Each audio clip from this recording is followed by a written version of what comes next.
안녕하세요 여러분, 닥터왕성역연구소의 닥터왕입니다.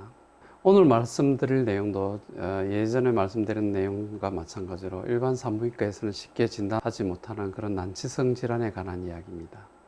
바로 심한 외음부 가려움증에 관한 얘기죠. 외래를 보다 보면 저희 병원을 방문하는 환자분들 중에 드물지 않게 많은 여성들이 심한 외음부 가려움증으로 고생하시는 분들이 있습니다. 피가 나도록 긁어도 쉽게 해소되지 않는 외음부 가려움증의 정체는 과연 무엇일까요? 보통 이런 증상으로 산부인과를 방문해 보면 캔디다 질염으로 쉽게 진단을 내리고 항진균제를 처방받아 옵니다. 하지만 이 약을 먹어도 이 증상이 쉽게 해소되지를 않죠. 오늘 닥터왕 성의학연구소에는 여러분의 가려운 것을 시원하게 긁어드리도록 하겠습니다. 외음부 가려움증이 있는 여성이라면 먼저 이 증상이 생긴 지가 얼마나 되었는지를 생각해 봐야 됩니다. 가려움증이 생긴 지가 수일에서 수주 이내인지 아니면 수개월에서 수년 이상인지를 잘 생각해 봐야 합니다. 급성으로 생긴 건지 만성으로 생긴 건지에 따라서 질환의 진단이 완전히 달라집니다. 먼저 급성의 경우입니다. 가려움증이 생긴 지가 수일에서 1, 2주 이내인 경우이죠. 이 경우에 가장 많은 원인은 캔디다 질염입니다. 특히 항생제를 복용했다든지 최근에 많이 과로를 해서 피로했다든지 면역력이 떨어진 상태라면 캔디다 질염이 가장 많죠. 두 번째로는 생리대를 오래 착용한 경우인데 생리대를 오래 착용하게 되면 알러지나 접촉성 피부염이 생기게 됩니다. 그래서 생리대를 오래 착용한 경우에 오는 외음부 가려움증은 접촉성 피부염을 의심해 봐야 되고 부신피질 호르몬을 함유한 연고를 바르게 되면 쉽게 치료할 수 있습니다. 하지만 질병이 시작된 게 수개월에서 수년째라면 얘기가 달라지죠. 이런 경우에 가장 많은 원인은 바로 오늘 말씀드릴 핵심적인 내용인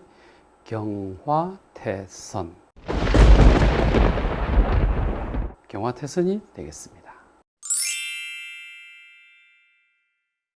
제가 일전에 진료한 환자 중에 가려움증을 수년간 앓고 있던 30대 여성 환자가 있었습니다. 외음부 가려움증으로 수년간 고생하다가 저희 병원에 와서 경화태선으로 진단을 받고 치료를 시작한 환자였죠. 한 달쯤 지나서 환자의 증상이 상당히 호전되었을 무렵 자기 자신을 피부과 전문의로 소개한 환자의 아버지에게서 전화가 왔습니다. 환자의 증상에 대한 설명을 듣고 싶다는 거예요. 그래서 제가 이 환자의 병명은 경화태선이라고 얘기하니까 그 보호자분이 깜짝 놀라시면서 경화태선은 바로 자기 자신이 전공하는 질환인데 왜 여태까지 몰랐을까라며 탄식을 하는 거였습니다.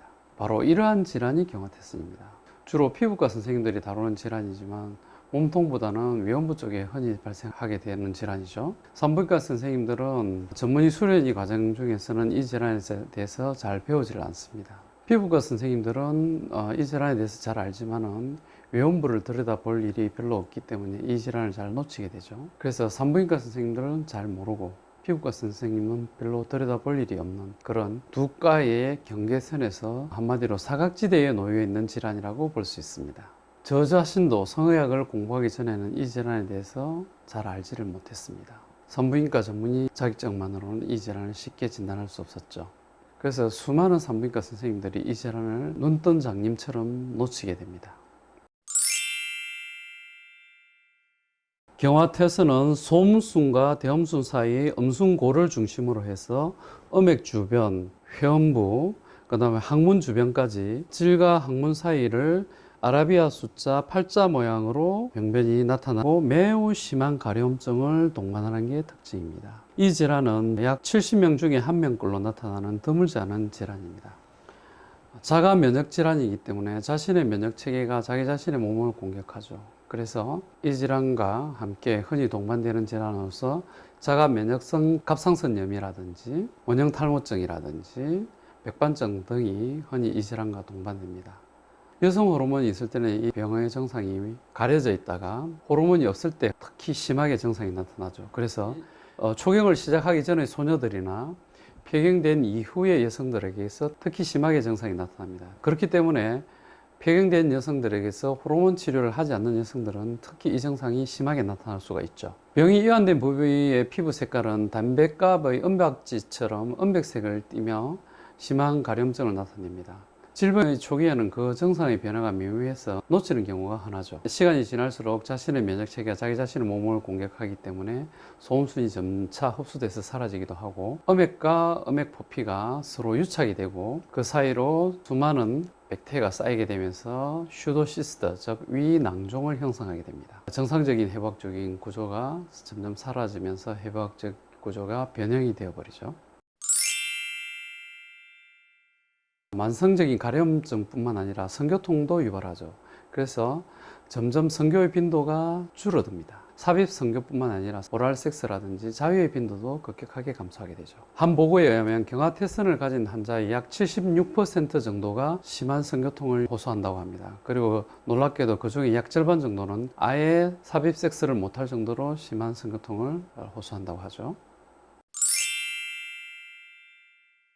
치료법은 이 질환은 자가 면역 질환이기 때문에 면역을 억제하는 치료를 주로 하게 되죠. 그리고 치료를 시작하기 전에 증상이 심한 환자들은 반드시 조직 검사를 해봐야 됩니다.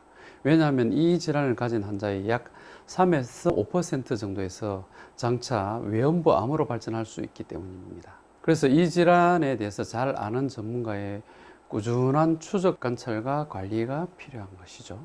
이 질환은 당뇨나 고혈압처럼 한 방에 해결되는 완치되는 병이 아니고 꾸준한 관리가 필요한 만성 질환입니다. 관리만 잘 한다면 이러한 위험을 회피할 수 있습니다. 심한 음액 유착으로 음액이 완전히 덮여서 사라져 버렸다든지 질 입구의 협착이 심해서 정상적인 성생활을 할 수가 없다면 수술적 치료를 요하는데, 이런 경우 과거에는 쾌버너 현상 때문에 수술적 치료가 금기였지만 지금은 약물 치료와 병행해서 정상적인 회복적인 구조를 회복하는 치료를 시행하기도 합니다. 쾌버너 현상은 경화태선이 있는 부위를 수술을 하게 되면 수술 부위를 따라서 정상 조직이 경화되는 현상을 말합니다. 즉 수술이 병변을 확장시킬 수 있다는 얘기죠. 그리고 약물 치료를 시행했음에도 잘 사라지지 않는 음백색의 병변이 있거나 궤양이 남아있다면 반드시 조직 검사를 해서 그 병변을 확인을 해봐야 됩니다. 왜냐하면 앞에서도 말씀드렸다시피 경화태선은 정상인에 비해서 외음부암의 위험도를 약 230배나 증가시킬 수 있는 그런 질환이기 때문이죠. 그래서 반드시 장기적인 추적 관찰을 요합니다. 이제 만성적인 외음부 가려움증에 대한 궁금증이 풀리셨나요? 오늘 영상이 그동안 외음부 가려움증 때문에 수많은 치료를 했음에도 불구하고 명쾌한 답변을 찾지 못한 분들에게 작은 도움이나마 되었으면 좋겠습니다. 닥터홍의 성의학 연구소는 언제나 여러분들의 가려운 것을 긁어주기 위해서 최선을 다할 것입니다. 이상 닥터홍의 성의학 연구소 닥터홍이었습니다. 구독과 좋아요는 여러분의 사랑입니다. 감사합니다.